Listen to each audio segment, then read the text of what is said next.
powers. Imagine a world where powerful institutions control the financial destiny of nations. A world where leaders are merely puppets at the hands of international money powers. Well, my friends, this might not be a dystopian novel, but rather the reality we're living in today. You see, in today's video, we're going to be going over the roles that the Federal Reserve, and the International Monetary Fund, and the World Bank play in creating a new world order. And by the end of today's video, you'll finally understand why the United States cares so much about Ukraine. And I'll tell you now, it's not as surface level as a business opportunity, as Jake Tran likes to tell you. There's actually a lot more to it. Let's begin with the question that we've all been wondering for decades now. What even is the role of the Federal Reserve, the International Monetary Fund, and the World Bank? Are they simply impartial financial institutions established for the benefit of global economic stability? Or could they possibly be part of an intricate system designed to shift wealth, influence world economies, and change the financial destiny of nations? To answer these questions, let's begin by taking a trip back to the 20th century, a time when the financial landscape was completely reshaped. Perhaps the creation of the Federal Reserve, the International Monetary Fund, and even the World Bank, seemingly independent events, were actually part of a grand financial puzzle. So look, we know that these institutions were founded with good intentions. The Federal Reserve was to prevent the banking panics. The IMF and the World Bank was to rebuild economies post-World War II. But what if their actual mechanics were not as noble as their stated goals? So imagine you're playing a game of chess, and unbeknownst to you, your opponent controls not only their moves, but also secretly manipulates your moves without you knowing it. You see, this is often how these financial institutions operate.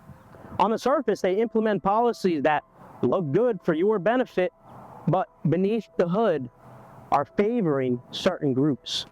Everybody on YouTube already talks about the Great Reset, the World Economic Forum, but as you know, Julius Perceiving always has something new for you.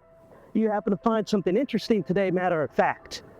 So, introducing the Council on Foreign Relations, the organization that is silently pulling the strings of America's global policy.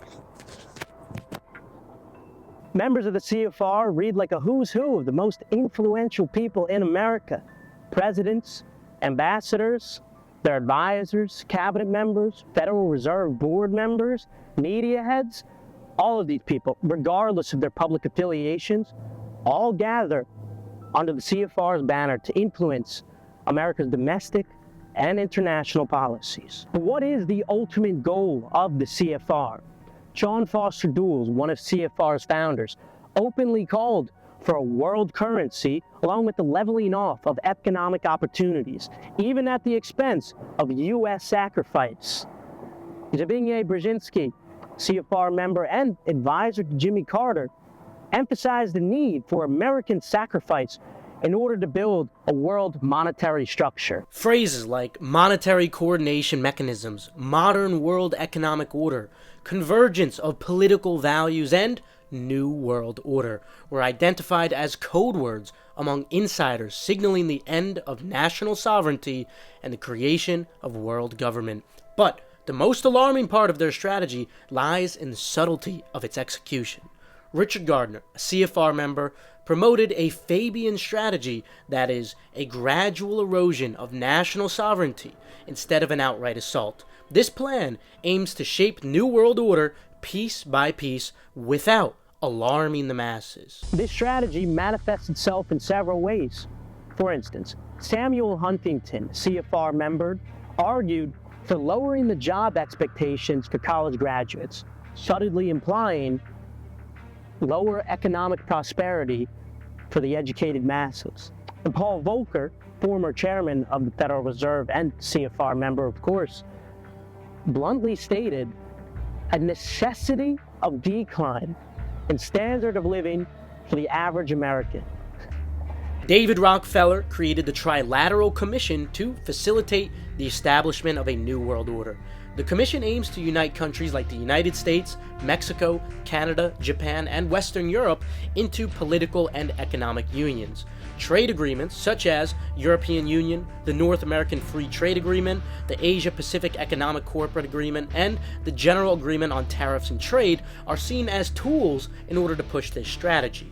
The European Union epitomizes this trend, taking dramatic and irreversible steps towards federal government structures including a common currency, central bank, court, and parliament.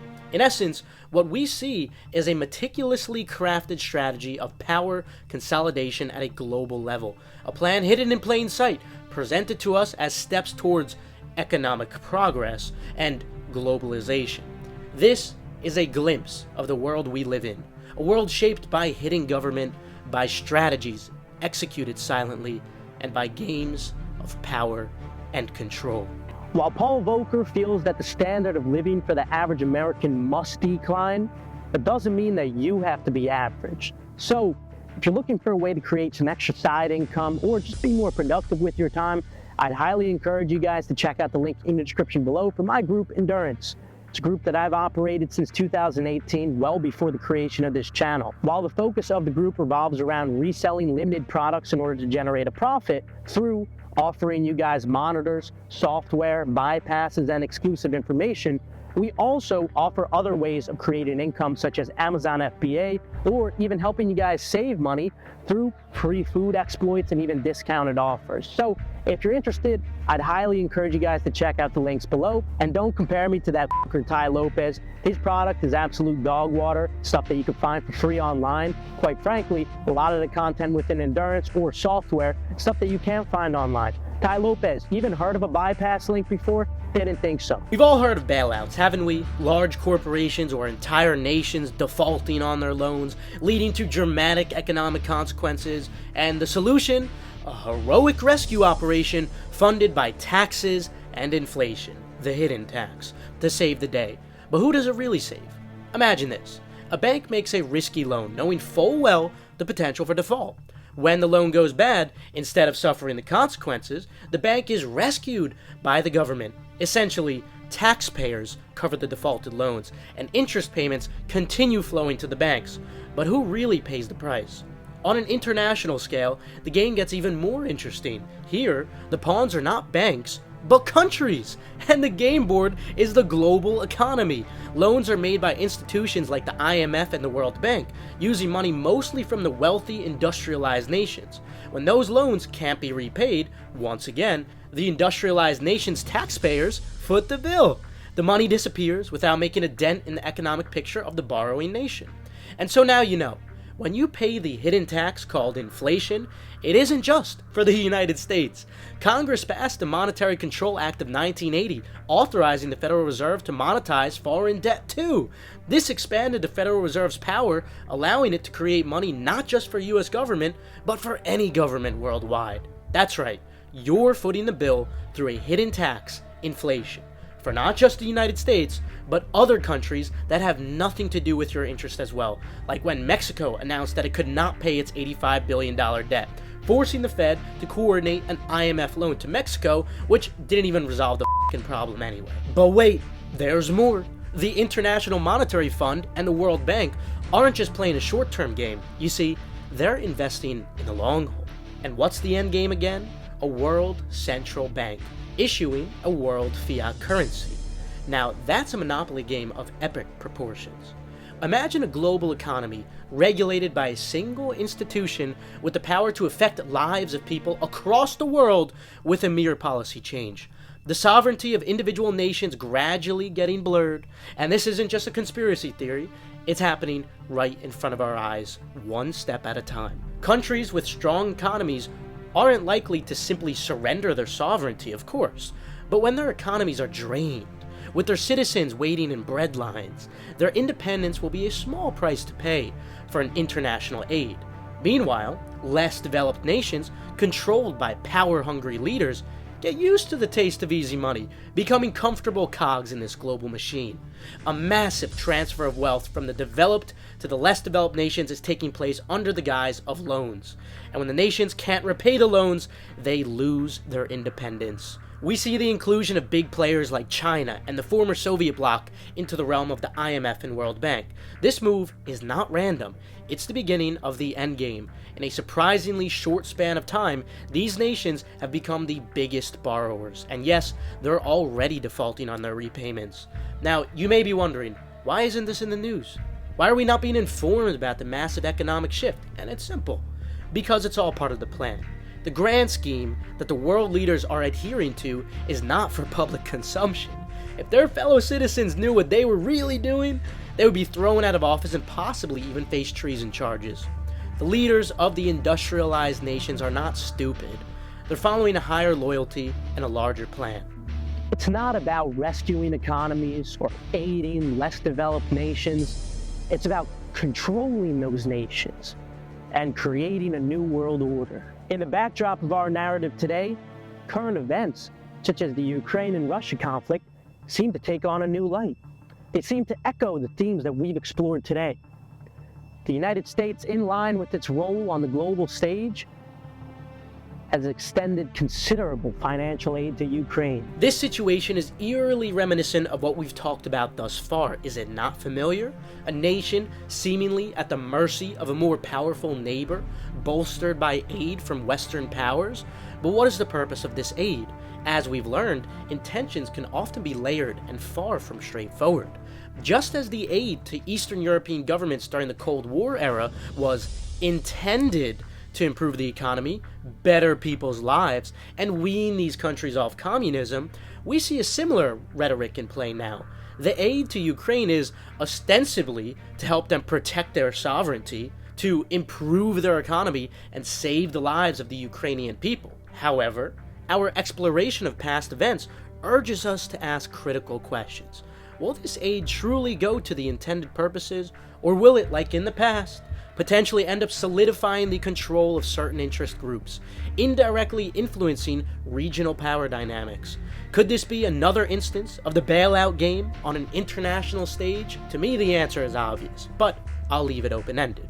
However, this plan of globalization is not merely economic, as plenty of other YouTubers will tell you.